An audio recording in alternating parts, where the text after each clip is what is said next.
Teman-teman, sahabat-sahabat sekalian yang saya hormati, alhamdulillah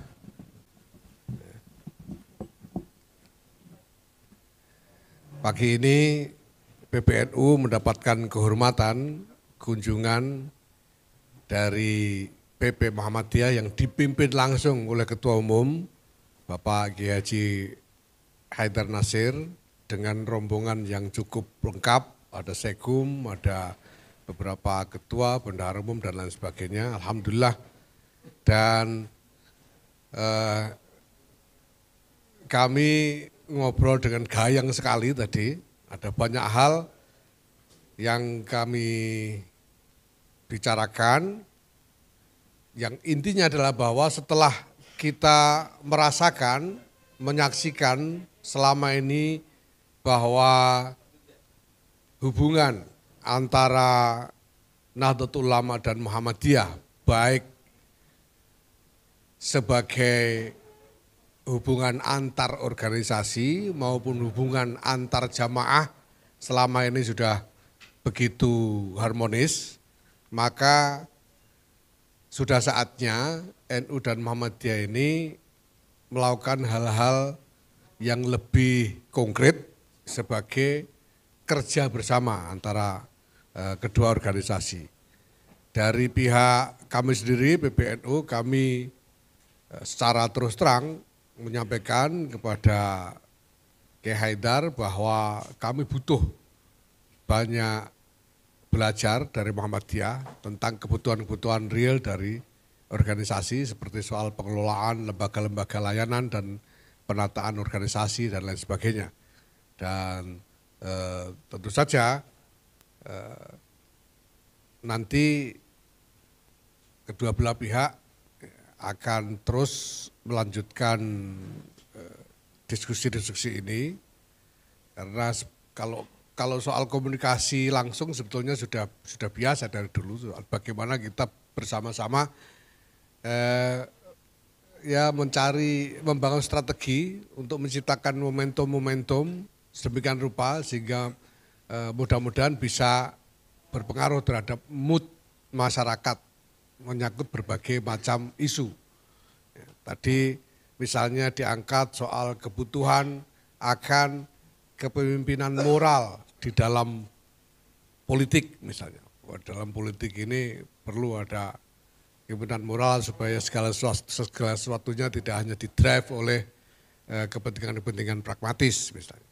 Ada kebutuhan untuk membangun strategi ekonomi bersama agar struktur ekonomi Indonesia ini menjadi lebih berkeadilan, dan ada banyak lagi hal yang saya kira akan menjadi ladang khidmah yang sangat subur bagi Nahdlatul Ulama dan Muhammadiyah untuk bekerja sama, insya Allah.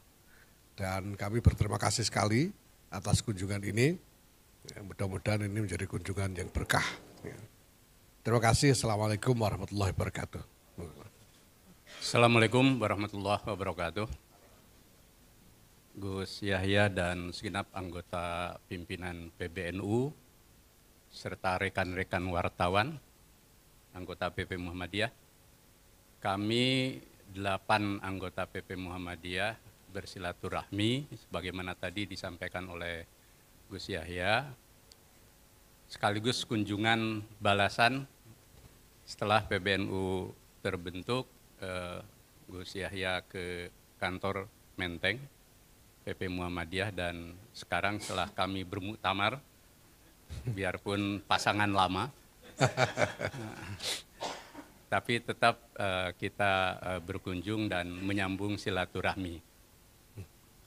Dan betul bahwa sebenarnya komunikasi, kemudian kita juga sering berdialog, ketemu itu sudah sering kita lakukan. Yang diperlukan sekarang adalah kerja bersama yang bisa kita kembangkan baik dalam konteks keumatan maupun kebangsaan bahkan di level global.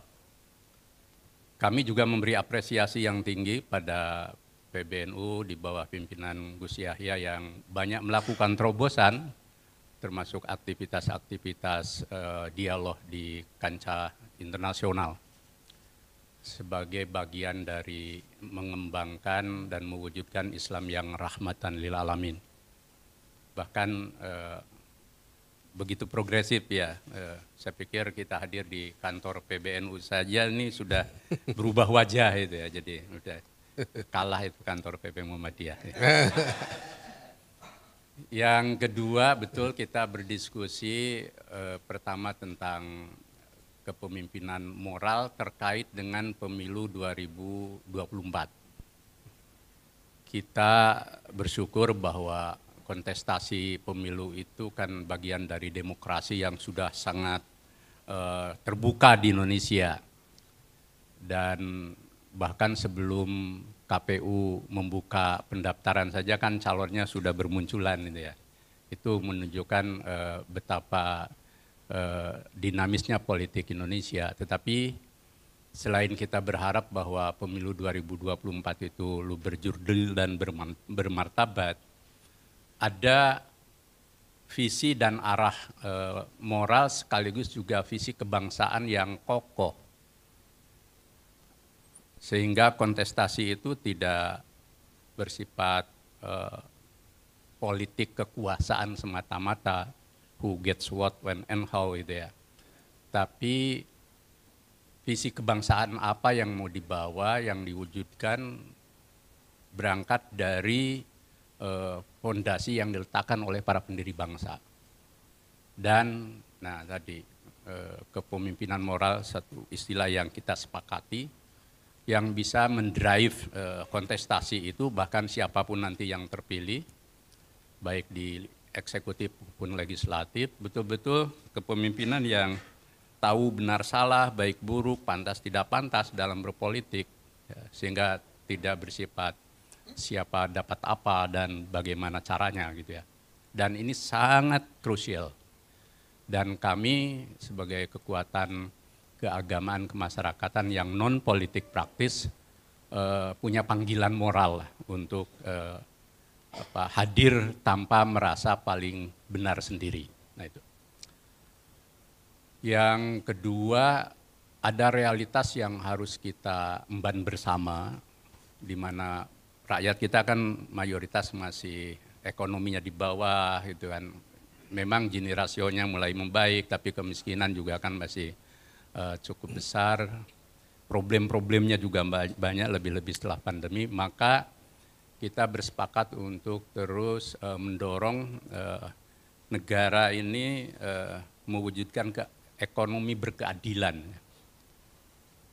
Di samping keadilan yang lain, politik yang adil dan lain sebagainya. Tapi fokus bahwa ekonomi berkeadilan yang bisa memberdayakan, membebaskan, memajukan, dan mensejahterakan rakyat. Nah, itu perlu menjadi concern juga bagi kontestasi politik ke depan, agar tidak sekedar soal bagi-bagi kekuasaan gitu ya. Jadi, tapi yang paling penting Indonesia ini dengan rakyatnya yang 271 juta, itu mau diapakan ya, agar mereka lebih hidup sejahtera. Saya pikir elitnya sudah cukup lebih sejahtera ya, jadi tapi rakyat itu yang harus kita sejahterakan.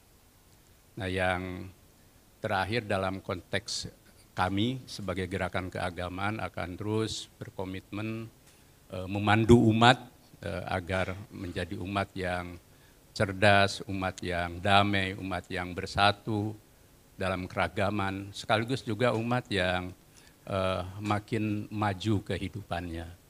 Dan tugas kami sebagai ormas besar itu tentu berada di garis depan agar memandu umat seperti itu. Jadi itu, dan insya Allah nanti setelah ini kita akan adakan pertemuan-pertemuan untuk mencari langkah-langkah bersama yang bisa nyata itu ya, dan bisa dirumuskan bersama dari kerjasama kita berdua sebagai organisasi besar.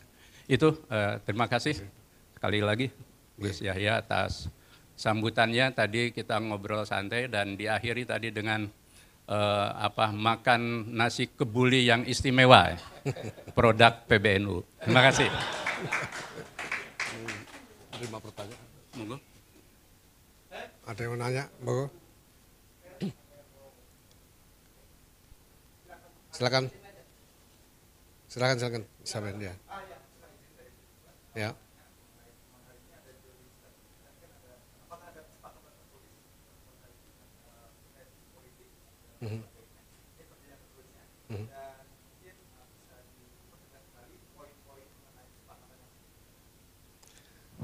Ya kalau dibilang kesepakatan sebetulnya tidak ada kesepakatan yang terumuskan secara rigid, itu tidak ada ya, apalagi kesepakatan tertulis ya.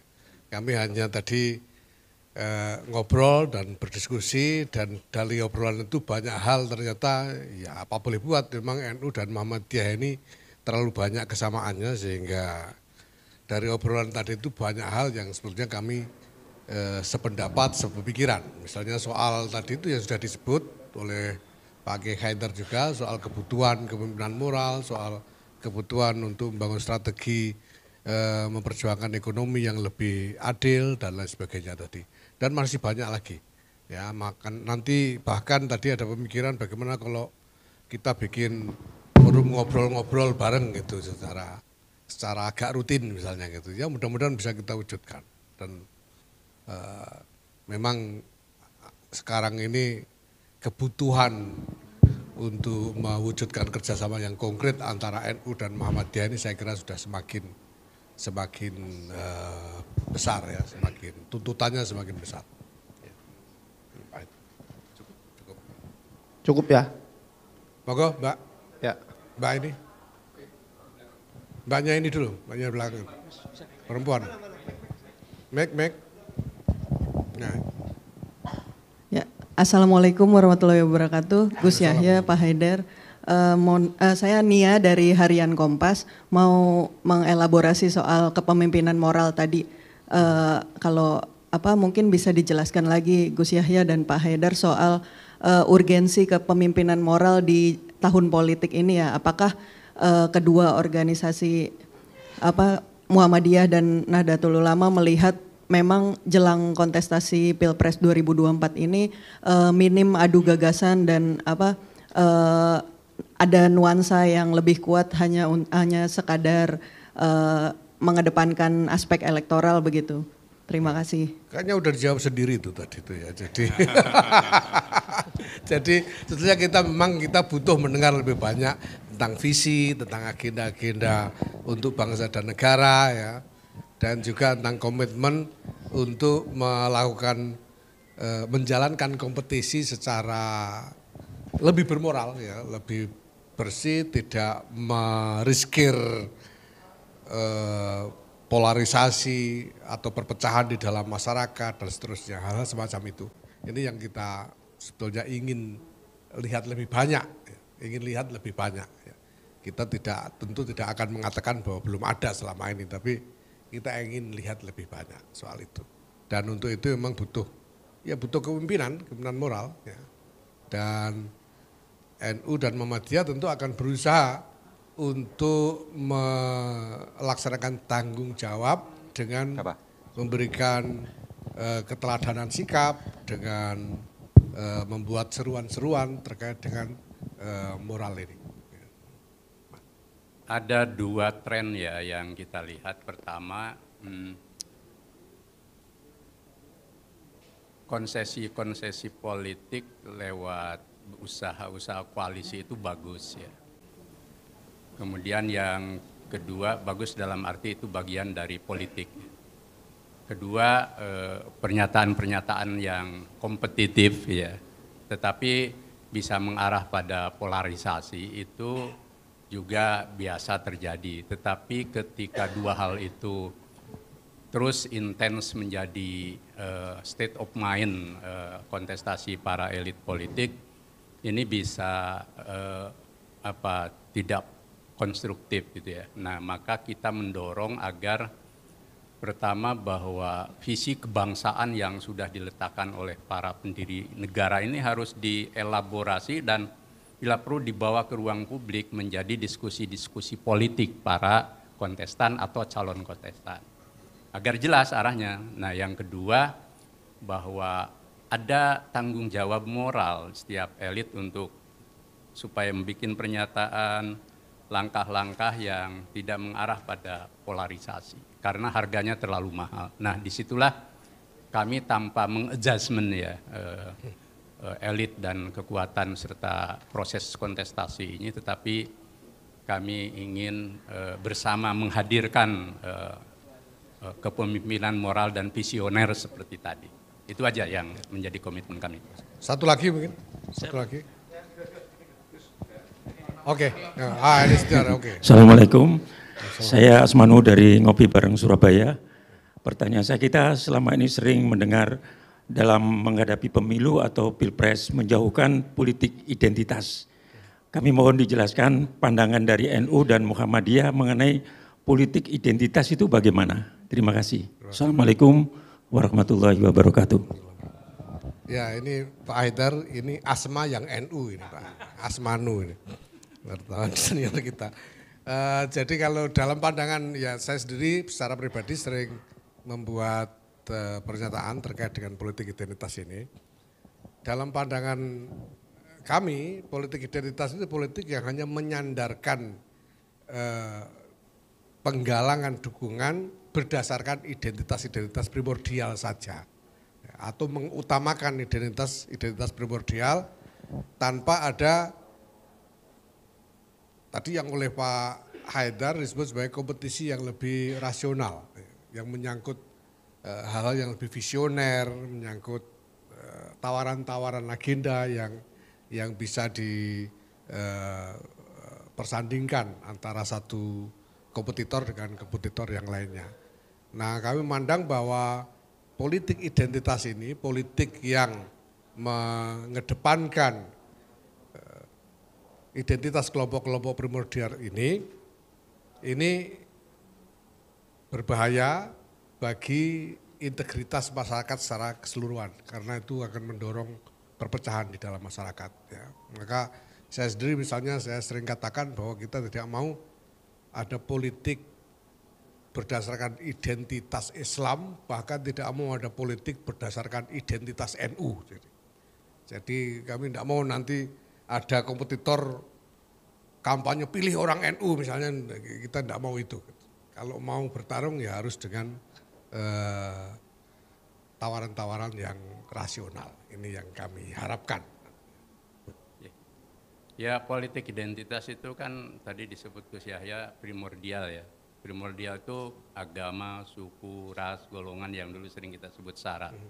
Dan karena menyandarkan lalu sering terjadi politisasi sentimen-sentimen atas nama agama, suku, ras, golongan yang kemudian akhirnya membawa pada polarisasi. Bukan hanya secara inklusif, bahkan di tubuh setiap komunitas, golongan itu bisa terjadi friksi seperti yang disampaikan Gus Yahya. Saya pikir kita semua clear untuk mari kita berkontestasi mengedepankan politik yang objektif, yang rasional, yang ada di dalam koridor demokrasi modern.